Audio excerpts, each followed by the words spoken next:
오늘 말씀 제목 함께 따라하겠습니다. 진리 위에 삽니다. 진리 위에 삽니다. 오늘은 베드로후서 연속 설교 세 번째의 시간입니다. 베드로라고 하는 인물이 제게는 좀 특별하고 항상 매력적으로 다가오는 이유가 있습니다. 첫째는 그가 매우 평범한 사람이었기 때문입니다. 뛰어난 학식이 있거나 수준 높은 배움이나 대단한 배경을 가졌던 사람이 아니라 그저 갈릴리 어촌의 한 평범한 어부였고, 만약 그가 예수님을 만나지 않았다면 그저 이름도 없이 일평생 고기만 잡다가 그 생을 마쳤을지 모를 그런 사람이었는데, 그런 그가 사람 낚는 어부로 부름을 받고 위대한 사도로 쓰임을 받을 수 있었던 것, 그것은 온전히 예수님의 은혜였기 때문이었습니다. 또 이 베드로가 제게 다가오는 그 이유는 그가 예수님을 만난 이후에도 크게 실패했던 영적인 아픔의 경험이 있었기 때문입니다.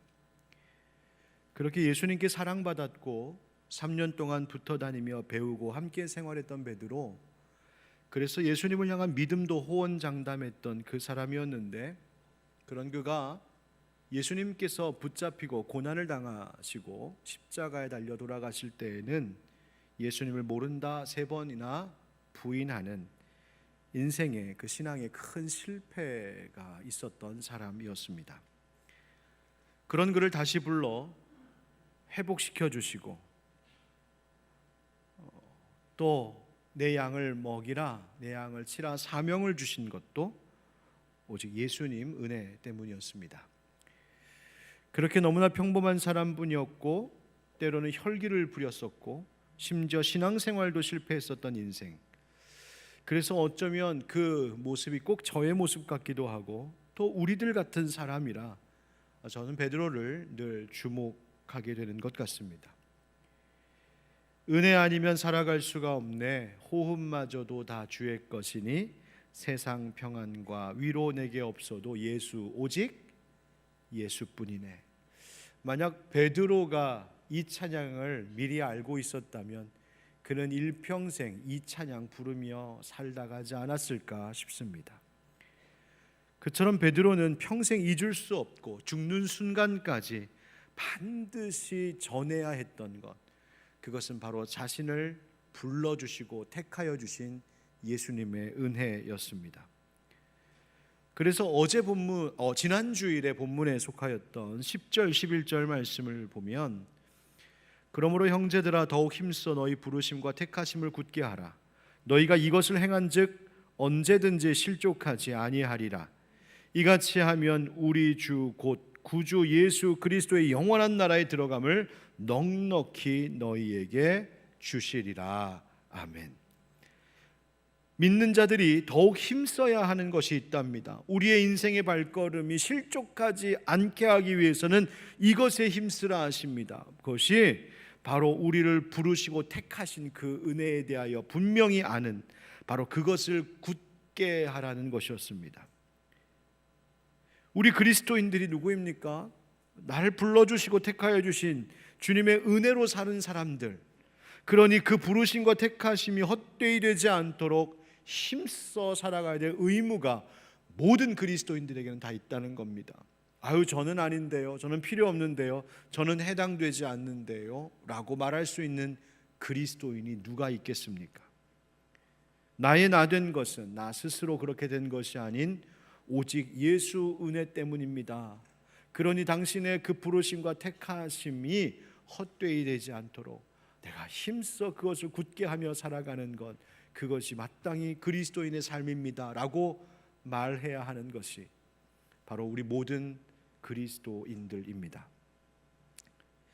바로 이것이 지난주에 미처 다하지 못한 설교의 마지막 부분이었습니다. 하나님의 성품에 참여하라, 기억하시죠?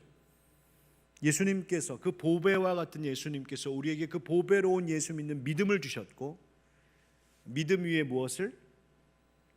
벌써 일주일 만에 우리 까먹었어요, 그죠? 다시 한번 따라할까요? 미떡지절.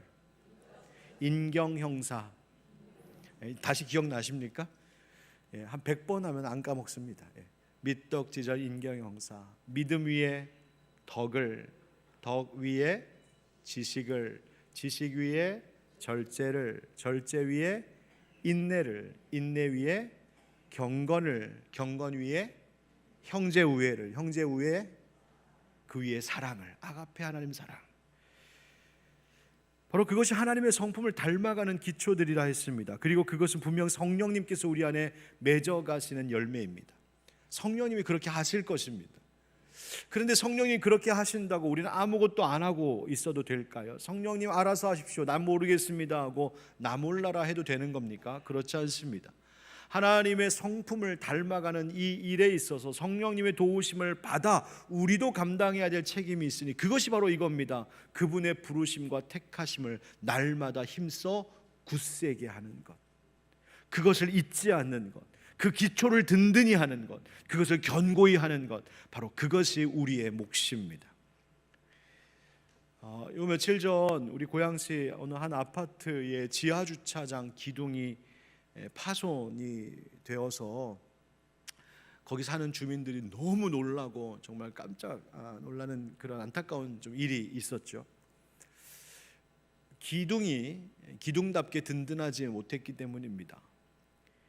여러분, 기둥은 어떤 면에서 그 건물의 기초입니다. 건물을 떠받드는 기초이죠. 그런데 그 기둥, 그 기초가 부실하고 든든하지 못하면 그 위에 쌓아 올린 모든 것들이 다 위태로워지는 것입니다.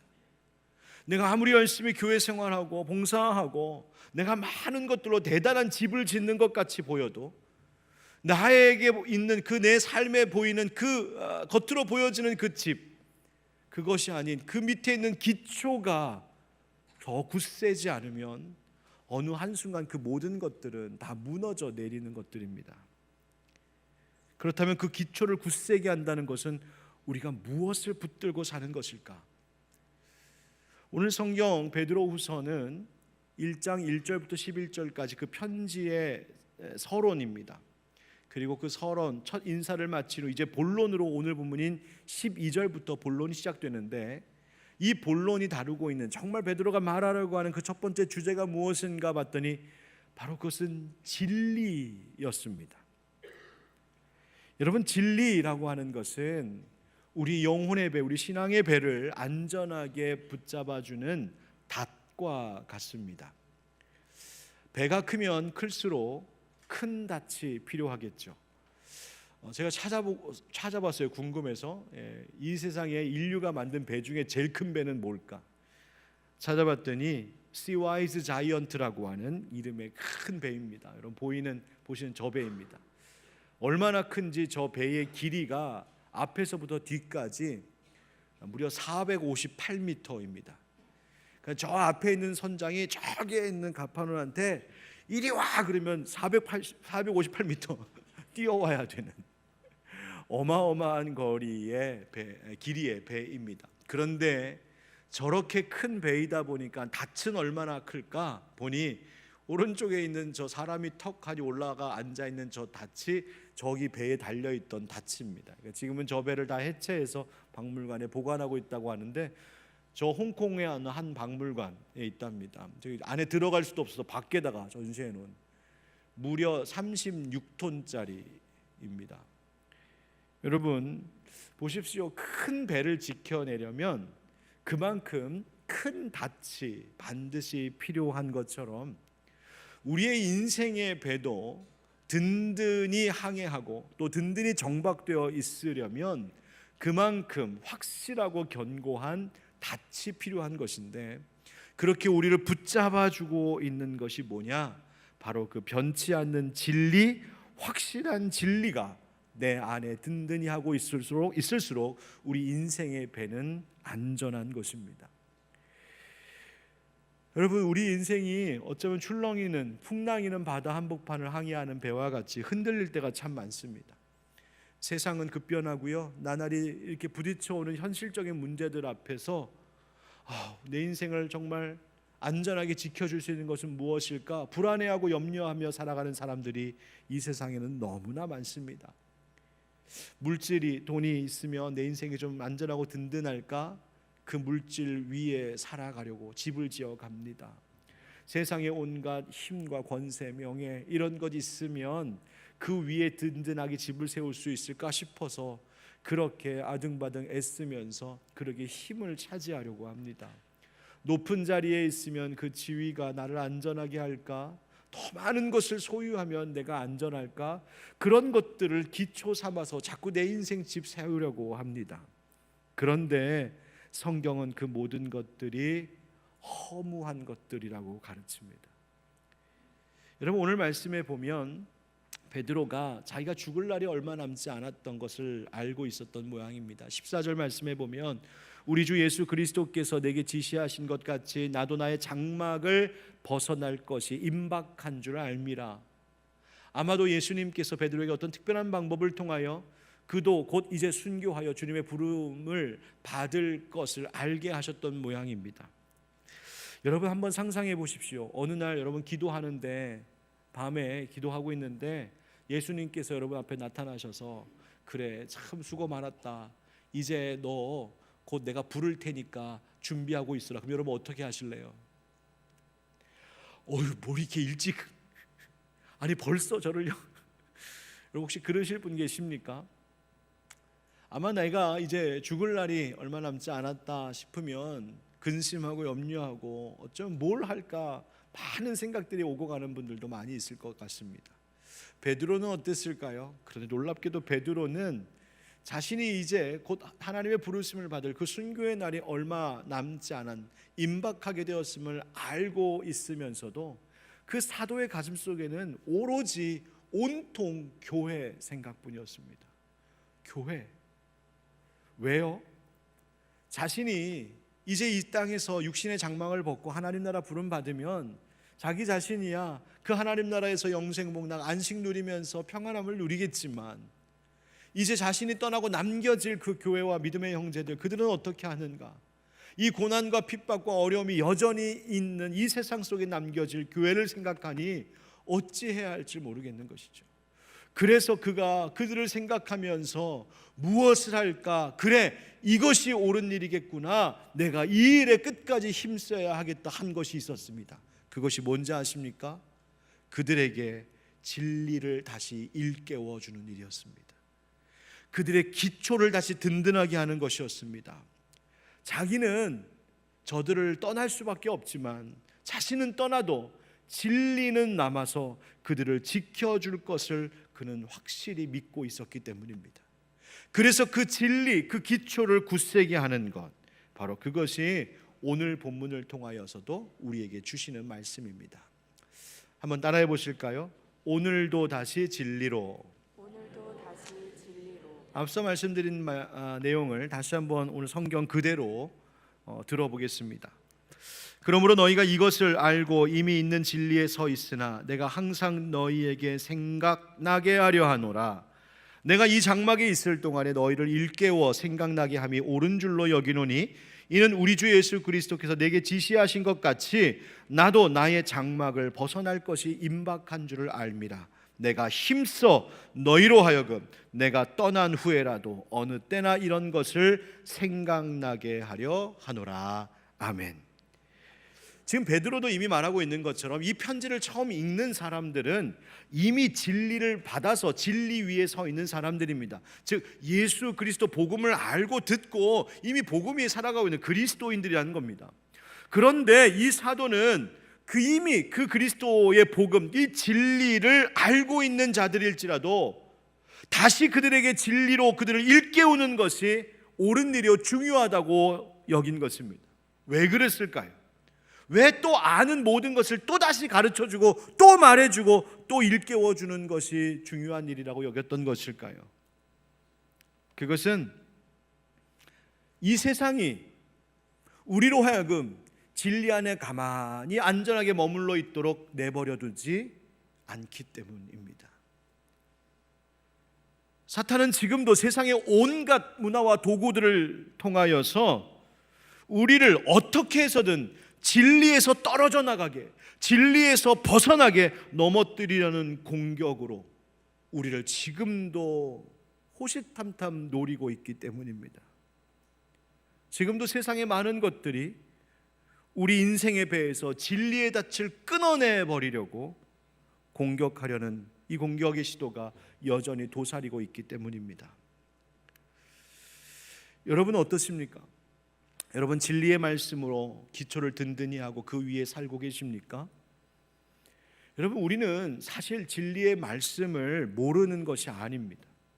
하나님께서 우리가 어떻게 살기를 원하시는지, 하나님은 무엇을 칭찬하시는지, 반대로 무엇을 금하시고 무엇을 경고하시고 주의시키시는지 우리는 다 잘 알고 있습니다. 중요한 두 계명, 하나님 사랑, 그다음 뭡니까? 모르는 척하고 계시네요. 하나님 사랑, 이웃 사랑. 아시지 않습니까?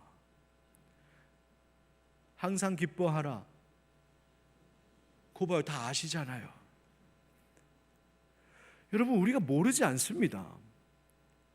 그런데 그렇게 살지 못하도록 유혹하고 공격하는 것들 앞에 우리는 처참히 무너질 때가 많습니다. 왜 그럴까요? 진리를 안다는 것과 진리대로 사는 것은 다른 이야기이기 때문입니다. 여러분 진리를 안다는 것은 괜찮은 일입니다. 진리를 안다는 것은 기분 좋은 일입니다. 성경에 몰랐던 것을 아는 것, 남들이 모르는 어떤 진리를 내가 아는 것, 꽤 기분 괜찮은 일이죠. 그러나 그 알게 된 진리를 산다는 것은 그렇게 좋은 일이 아닙니다. 그렇게 깨달은 진리를 내가 그렇게 산다는 것은 때로는 굉장히 불편하고 힘든 일입니다. 왜 그렇습니까? 그 진리의 말씀에 맞추어 나를 통제해야 하고, 나를 절제해야 되고, 나를 부인해야 하고, 나를 조정해야 하고, 나를 그 말씀 앞에, 진리 앞에 순종, 굴복시켜야 하기 때문입니다.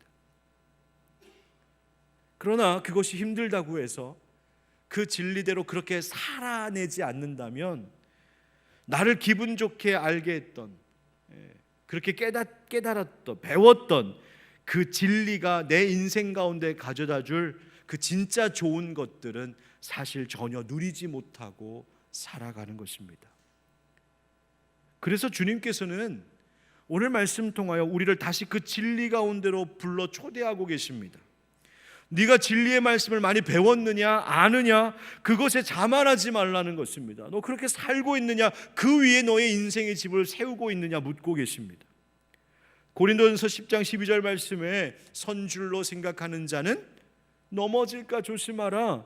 너의 신앙의 경험과 지식 가지고 자만하지 말라 하시는 것입니다.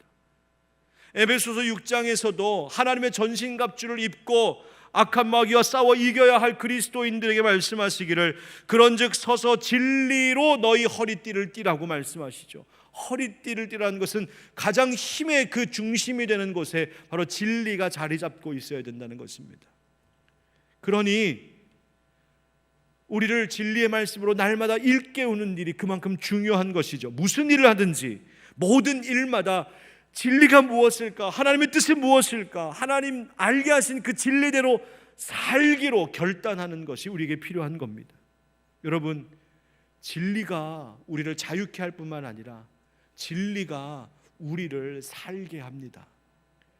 그냥 겨우 그렇게 하루하루를 겨우겨우 버티며 살아가는 인생이 아니라 그 인생에 기쁨이 있고 보람이 있고 감사가 있고 찬송이 있고 만족이 넘치는 그 삶을 살려면 진리 따라 사는 삶을 살아내야 합니다.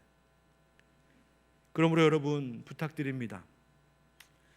내일 아침에 눈을 딱 뜨시거든 그냥 얼결에 하루를 시작하지 마시고요, 꼭 스스로 되뇌이십시오. 나 오늘도 진리와 함께 살겠습니다. 아침을 하루 시작할 때에 그냥 바쁘게 분주하게 정신없이 시작하는 것이 아니라 오늘 이 말씀, 오늘도 다시 진리로, 바로 이 오늘도 내가 진리 따라 살겠노라고 외치며 되뇌이며 매일을 시작하는 우리가 되기를 주님의 이름으로 축복합니다. 오늘도 성령님께서 나에게 어떤 진리의 말씀을 붙들고 살라고 말씀하시는지 주님, 내가 다시 듣겠습니다. 다시 배우겠습니다. 다시 마음에 새기며 오늘도 진리를 따라 살겠습니다.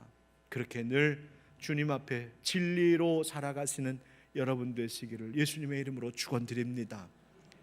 그런데 이 진리가 힘을 발휘하려면 필요한 것이 있습니다. 함께 따라 하실까요? 경험된 진리의 힘. 경험된 진리의 힘. 여러분, 질문하겠습니다. 진리가 무엇입니까? 다시 한번 제가 이 질문을 바꿔 해야 되겠습니다. 진리가 누구십니까? 예, 맞습니다. 예수님 분명히 말씀하셨죠. 내가 길이요, 진리요, 생명이라고요. 여러분, 예수님께서 가르쳐 주신 말씀, 그것도 진리이지만 그분 예수님 자체가 진리임을 믿고 그분을 따르는 것이 바로 우리 그리스도인들입니다. 우리 기독교가 다른 타 종교들이나 세상의 철학과 다른 점이 바로 이것입니다. 타 종교와 달리 우리 그리스도인들은 종교의 창시자가 설파하고 가르쳐준 어떤 말, 교훈, 원리, 삶의 이치, 그것만을 공부하며 배우는 것이 아닙니다.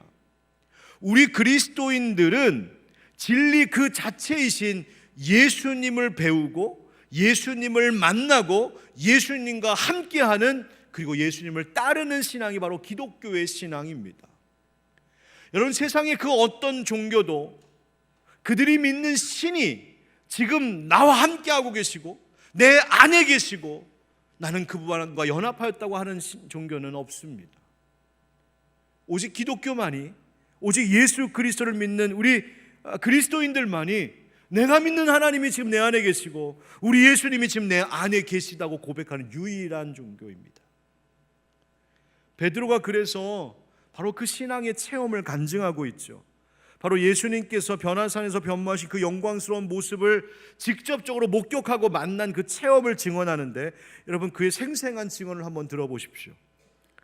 우리 주 예수 그리스도의 능력과 강림하심을 너희에게 알게 한 것이 교묘히 만든 이야기를 따른 것이 아니요, 그러니까 베드로가 지금 전하고 있는 예수님의 능력, 그리고 그분의 다시 오심에 대한 이야기는 세상이 만들어낸 허구의 신화가 아니라는 것입니다. 이건 진짜라는 거예요. 아니, 어떻게 당신이 그게 진짜인 줄 증명할 수 있습니까? 이유가 있다는 거죠. 16절 하반절에 우리는 그의 크신 위엄을 친히 본 자라, 봤다는 겁니다. 지극히 큰 영광 중에서 이러한 소리가 그에게 나기를 이는 내 사랑하는 아들이요 내 기뻐하는 자라 하실 때에 그가 하나님 아버지께 존귀와 영광을 받으셨느니라. 이 소리는 우리가 그와 함께 거룩한 산에 있을 때에 하늘로부터 난 것을 뭐했다? 들었다, 들은 것이라. 내가 봤다, 내가 들었다, 내가 경험했다. 내가 살을 비비며 같이 살았고 그분이 영광스럽게 변모하는 그 현장에 내가 있었고 그를 향하여서 하나님이 말씀하시는 음성을 내가 똑똑히 들었다. 바로 이것이 베드로 하여금 저 예수가 진짜 진리이시구나, 내 평생 따라야 할 분이 저분이시구나라는 것을 분명하게 확신하게 되는 근거가 되었던 것입니다. 여러분, 진리라고 하는 것은 지식이 아닙니다. 진리는 보는 것이고 내가 듣는 것이고 만지는 것이고 경험하는 것, 살아내며 경험하는 것입니다. 진리는 예수님 만나는 것입니다. 예수님 만나는 것.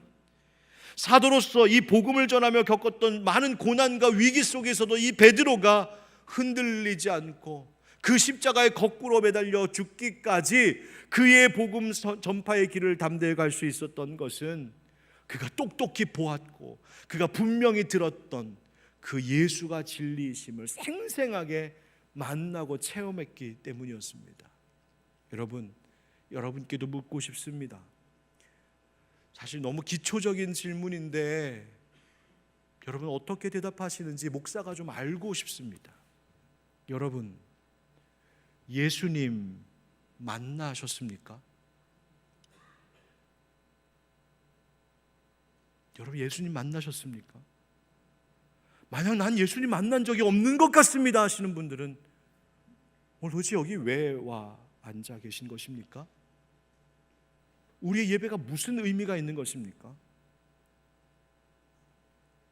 여러분의 예수님은 혹시 막연한 지식과 관념과 상상 속에만 머물러 계신 예수님 아닙니까?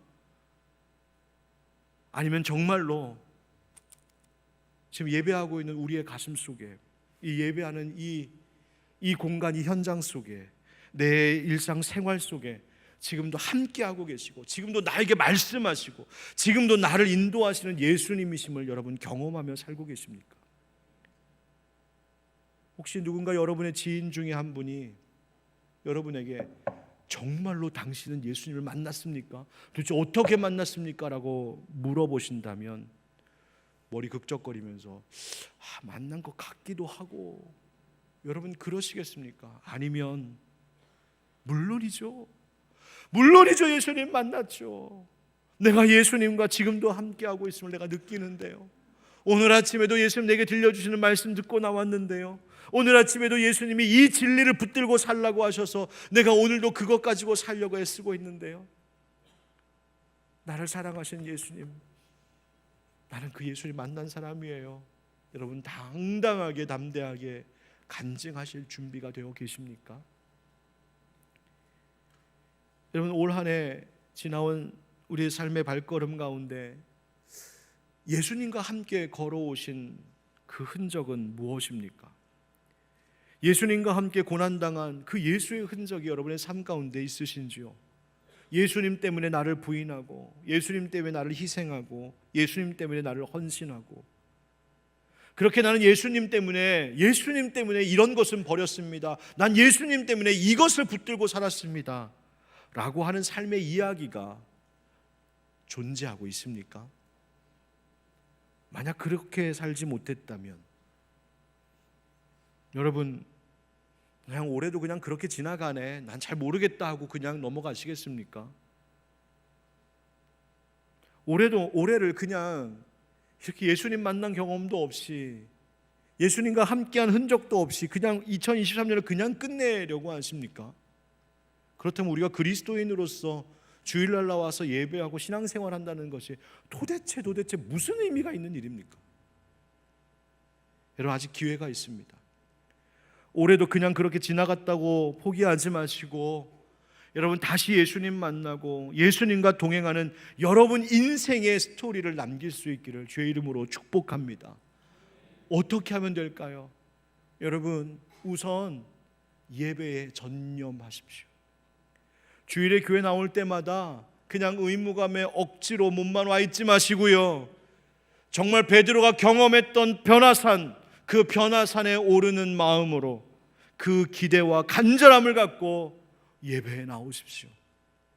단 한 번의 예배를 드리더라도 온 마음을 다하여 정성을 쏟아 예배하십시오.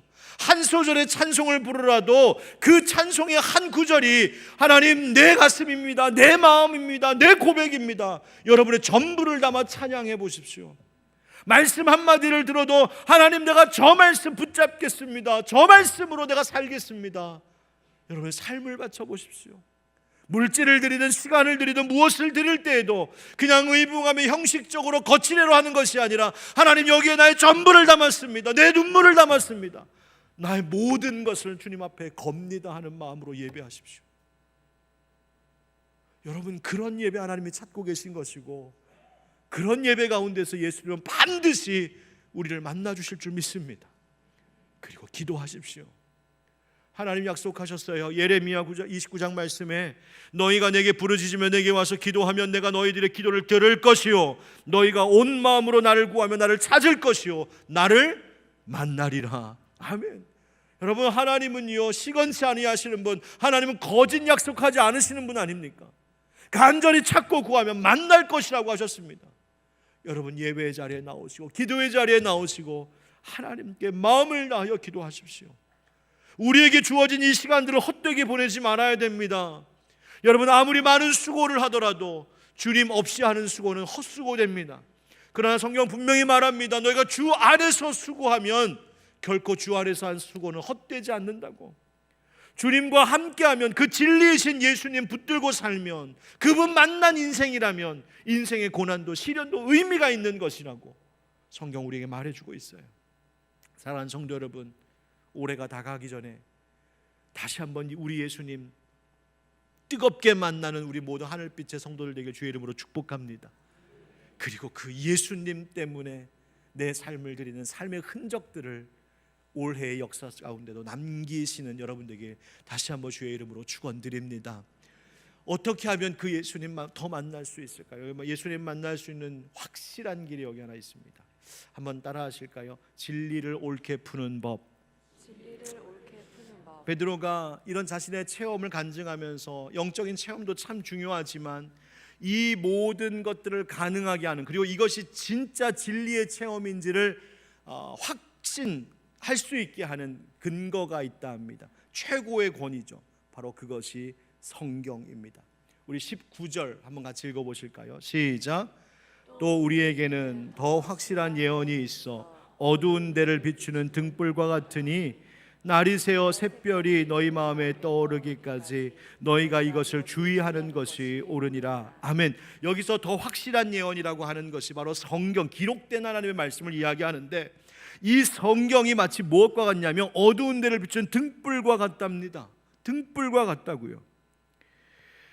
다윗도 그렇게 고백했지요. 시편 119편 105절에 주의 말씀은 내 발에 등이요 내 길에 빛입니다. 여러분, 다윗이 왜 그렇게 고백했을까? 가만 생각해 보면 진짜 인생이 깜깜할 때가 있었던 모양입니다.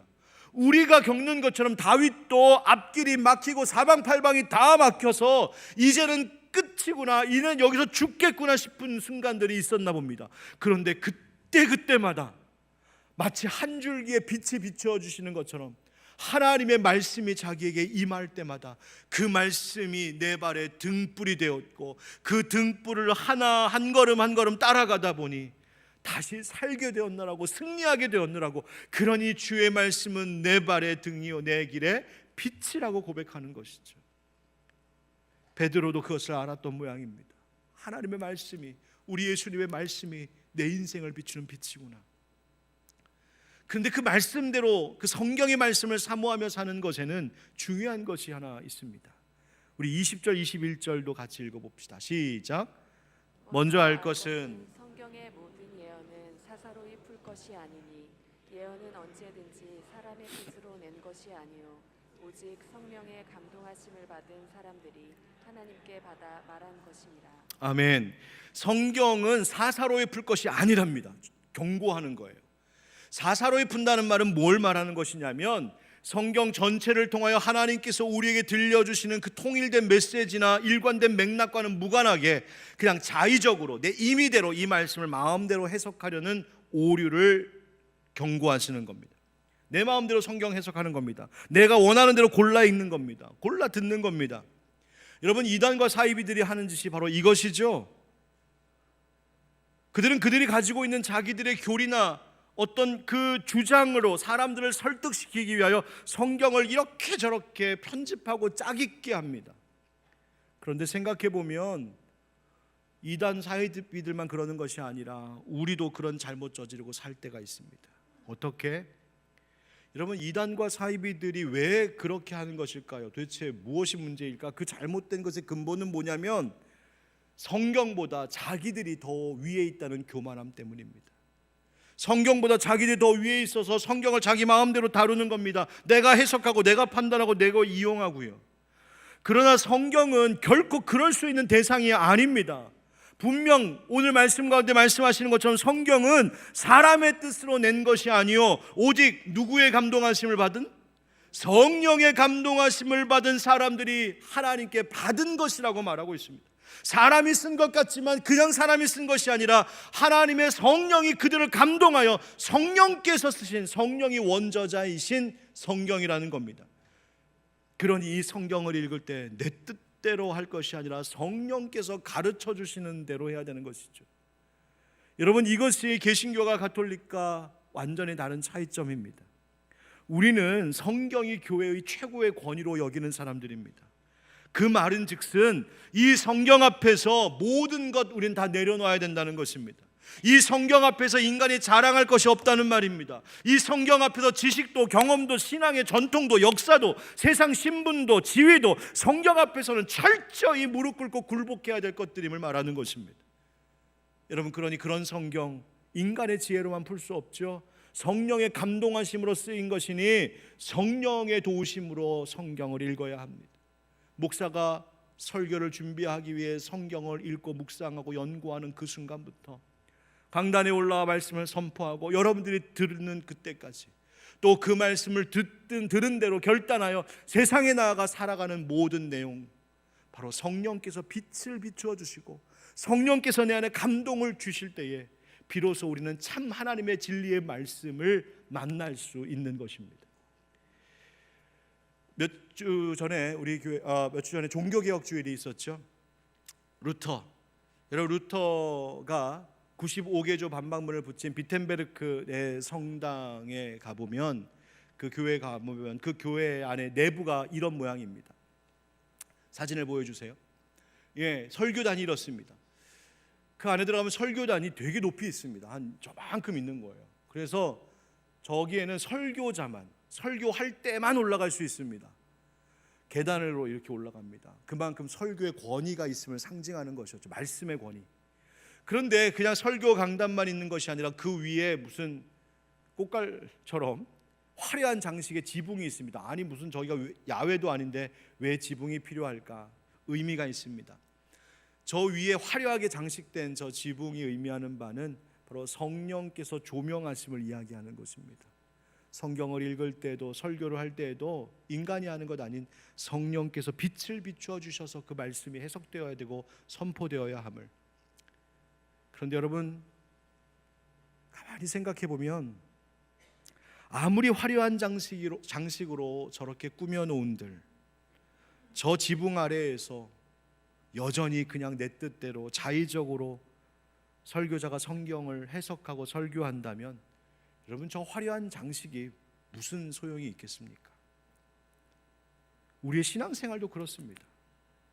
화려하게 꾸며놓은 장식처럼 보기에는 그럴듯하고 매우 훌륭한 신앙인 것처럼 보인다 한들 여전히 진리의 말씀 앞에 나를 굴복시킬 줄 모르고 진리의 말씀 앞에 내 자아와 고집이 깨지지 않고 이 진리의 말씀 앞에 내 성품과 생활이 변화되지 않는다면 아무리 내가 성령님을 구하고 아무리 내가 성령님을 모시며 말을 한다 한들 도대체 우리 안에 어떤 역사가 일어나겠습니까? 여러분, 우리 육신의 눈으로 보이지 않지만 여전히 우리 위에 계시고 우리 곁에 우리 안에 계신 성령님, 그분의 도우심 받아 오늘도 진리의 말씀 앞에 더 가까이 나아가는 여러분 되시기를 주의 이름으로 축복합니다.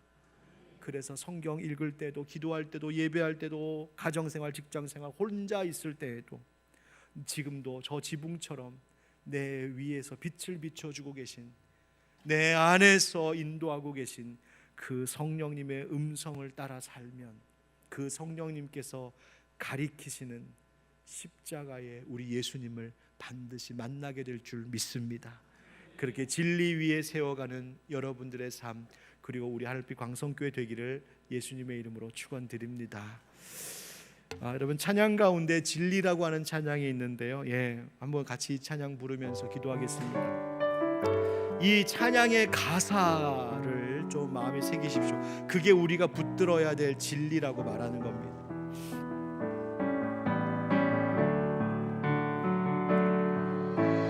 하나님 사랑 변치 않는다. 하나님 사랑 변치 않는다. 세상 다 변하고 날 버린다 해도 하나님 사랑 변치 않는다. 하나님 내 길 인도하신다. 하나님 내 길 인도하신다. 나의 가는 길 다 주님께 있으니 하나님 내 길 인도하신다. 반드시 기도 응답하신다. 반드시 기도 응답하신다. 때론 나의 뜻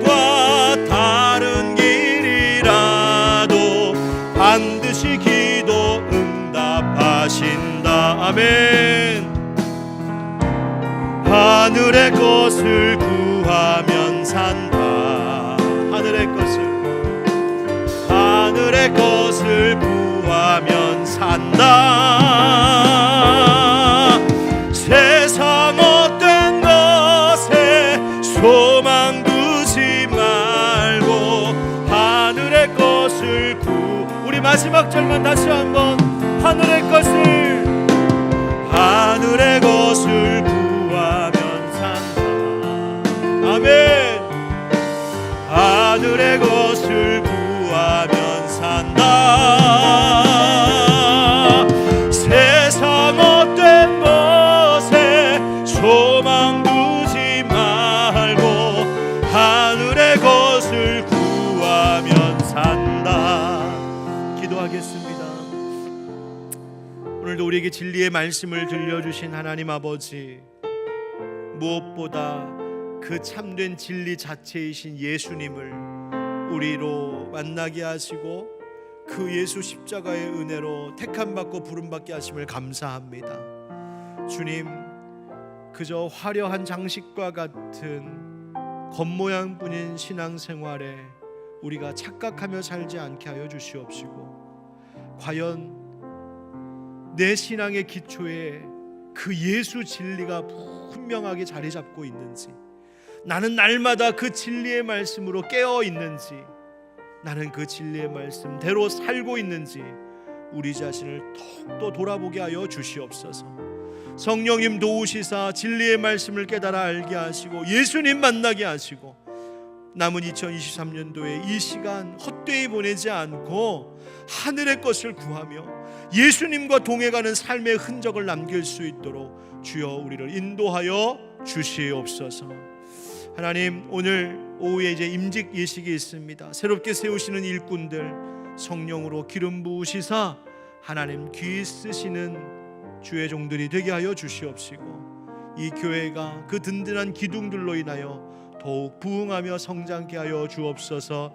이제 삶으로 돌아갑니다. 우리의 진리 되시고 기초 되신 주님, 주님과 더불어 함께 살아가는 든든한 인생길 되도록 주여 우리와 오늘도 함께하여 주옵소서. 예수님의 이름으로 축복하고 기도합니다. 아멘. 이제는 우리 주 예수 그리스도의 은혜와 하나님 아버지 크신 사랑과 성령의 교통하심과 역사하심이 오늘도 진리 위에 살겠습니다, 진리를 따라 살겠습니다 마음 가운데 다짐하며 예수 만나고 성령의 이끌림 받기를 간절히 구하는 우리 모든 주의 성도들 한 사람 한 사람 위에 영원토록 함께 하시기를 간절히 축원하옵나이다. 아멘.